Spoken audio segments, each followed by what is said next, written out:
oyagala omukolo gw'ogwenjawulo gubeere n'ebijjukize mu nnyumba yo kankwanjulire ba King Montage Photo Studio ffe bakafulu mu kkuba ebifaananyi n'okukola vidiyo. Olina wedding, birthday party, kukyala, nika, baby shower, photoshoot oba music shoot na buli kimu kyonna ky'oyagala ffe tusobola okuwa ebijjukize ebirungi eri ebirooto byo. Ate nno mwana wattu kusintiiza omuntu wa bulijjo. Tusange Bannankulabi ku Bitaala ku Prime Tower Level 3 Room D04. Okumanya ebisingawo tukubire ku nnamba zino: 0702 104 125 oba 0755 311 731 oba 0777 223 405. King Montage Photo Studio ffe tusobola okuwa ebijjukize ebirungi ate nno mwana wattu kusintiiza omuntu wa bulijjo.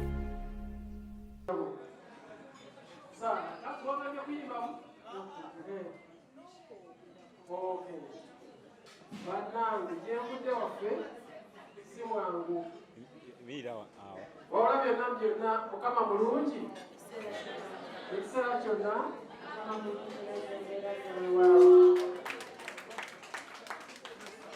Okusooka twebaze Katonda kulw'olunaku luno, ate era tusisinkanyizzaako nga tuli ku mukolo ogw'okusanyuka ku lw'amazaalibwa ga muganda waffe, ga mukwano gwaffe, ga taata waffe eri abamu, ag'amwami waffe eri mukyala Kasalina. Mukama asobodde okulutuusaako nga lwasanyu. Tusooke tukubireko mu ngalo.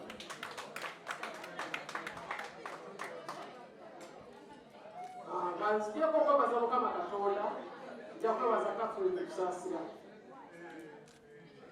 Madamu Catherine webale nnyo okuteekerateekera Sseruga Fred omukolo guno. Wewa surprise party zino zikanga twakulanga ab'amagye kati nga tomanyi kuseka tuli ku kikino twazoona okuzannya naye nga ye Sseruga gwe mmanyi, ate era Sseruga musanyufu. Sseruga gwe mmanyi musanyufu. Weewaawo tuvudde wala era nange leero ndi musanyufu nnyo okubaako ku mukolo. Tutera okusinkana ku mikolo ng'egimu gy'amaziga, egimu batubanja, naye kuno Sseruga Fred Ssebo weewala okutuuka ku lunaku luno. Thank you so much. Kama bulungi.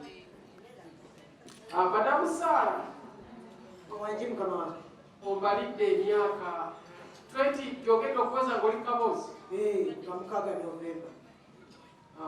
Naye kaakati n'abaana abali wano kibawe ekiro byamuweererezi eweze emyaka 2 bwe tubyogera abamu gye muliza kuliddewo n'atannagiweza wa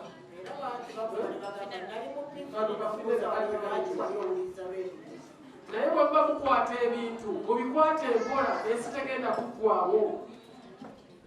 Ewe tutuukidde wano emyaka 2 n'omusobyo, tulina bannaffe bangi abadduka n'ensi, abamu ne bagiremwa n'ebatta. Weewaawo naddala abaana abawala mukwate empola tewali kibapapya.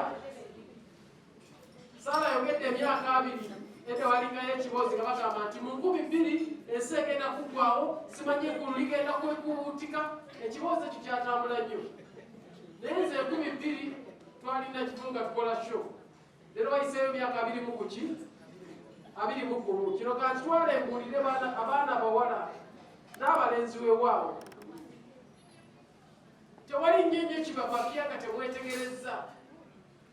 Ffe emyaka egyo, emyaka 2 egiyise, wabangawo emmotoka bazitanga kibina, nakati weziri kibina nga waliwo market skanda.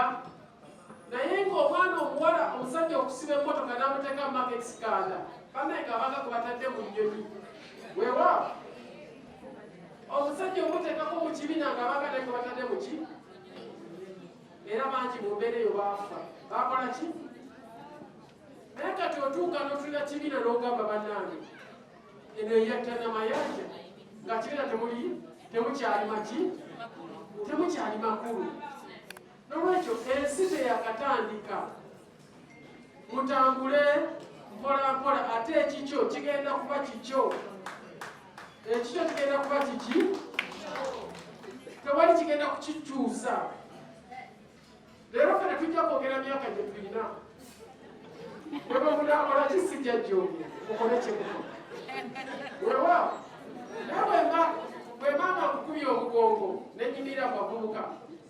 tulowooza tukola ki titwekana nolwekyo mwe juniya mwe juniya yolubugoyi terakulaba ng'osaba mupiira adio free mugenderawo bwe mutyo ekiseera bwe kituuka mujja kukola ebintu mu biseera byabyo tetulina mikono gyaffe nga baafa okufa okwa dayingi okufa okwaki okwa dayingi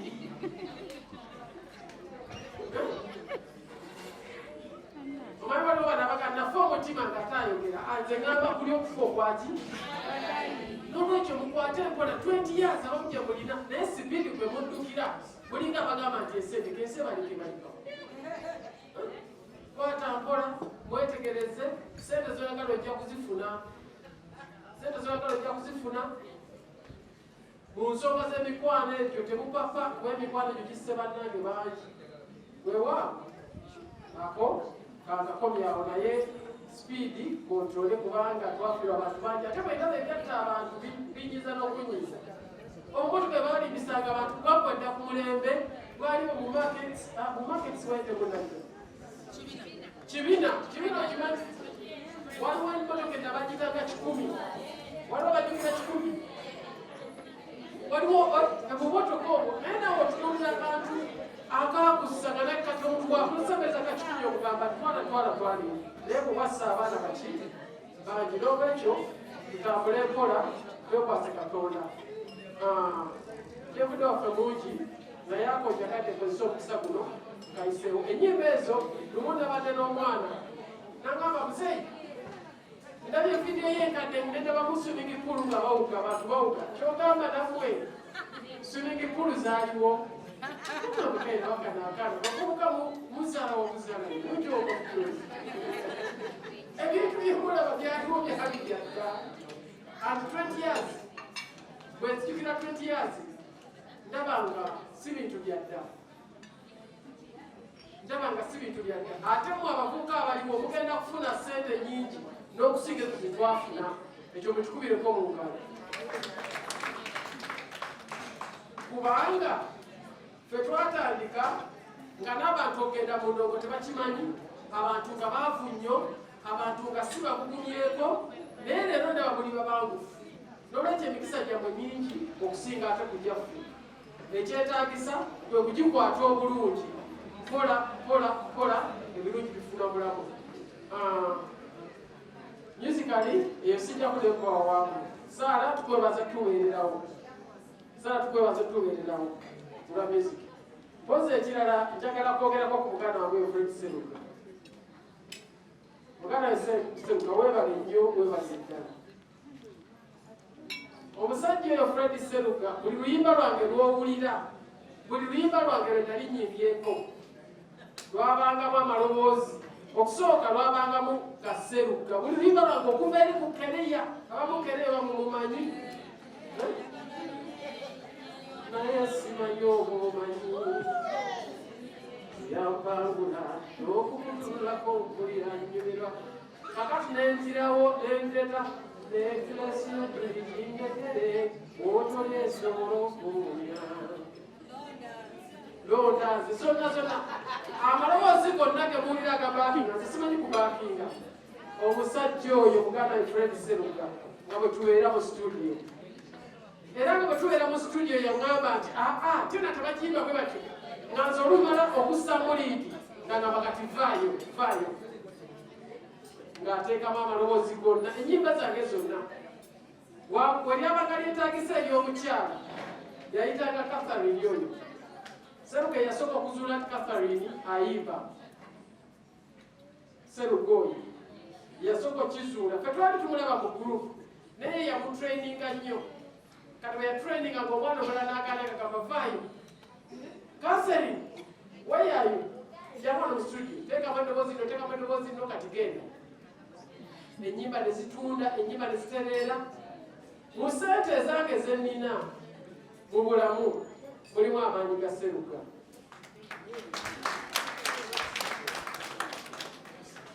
manyire Seruga muzaayina mulimu amaanyi gange kubanga twakoleranga ki so mu byange mulimu entuuyo zaani za Seruga Omusajja ono musirise nnyo naye alina omutima omulungi. Weewaawo. Musirise nnyo naye alina omutima omulungi. Yakolanga ennyimba. Nakolanga ennyimba Ssemuganga takukkiriza kuyimba kigambo kifu. Nze simanyi maloboozi. Amaloboozi simanyi bakyenjogera kibawa amakulu. Tulina alto, tulina tenor, tulina soprano, tulina general. Kyekyogerera basi.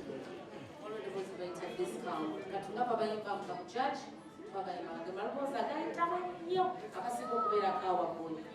Aha, discount. Kakati ono. Weewaawo. Asinga oluusi. Mwamisema tekusoma kubanga bantu. Studio amaloboozi twagateekanga mu kiro. Soka omusajja oyo mutambuza matumbi budde. Netugenda mu studio olumu ne tusulayo. Naye n'akomawo ng'akola ebyo biyimba. Era essente zange ebyange byonna bye nnina birimu ekigezo omusajja. Nsaba Mukama akwongere emyaka mingi nnyo ayongere okuwangaza n'omutima omulungi. Kaffe Mukama ayongere okubawangaza n'omutima omulungi. Abaana baffe mwenna Enera Junior Conrad mwena mutwale omutima gw'abakadde baffe bano. Weewaawo webale nnyo webale ddala lwakutagose.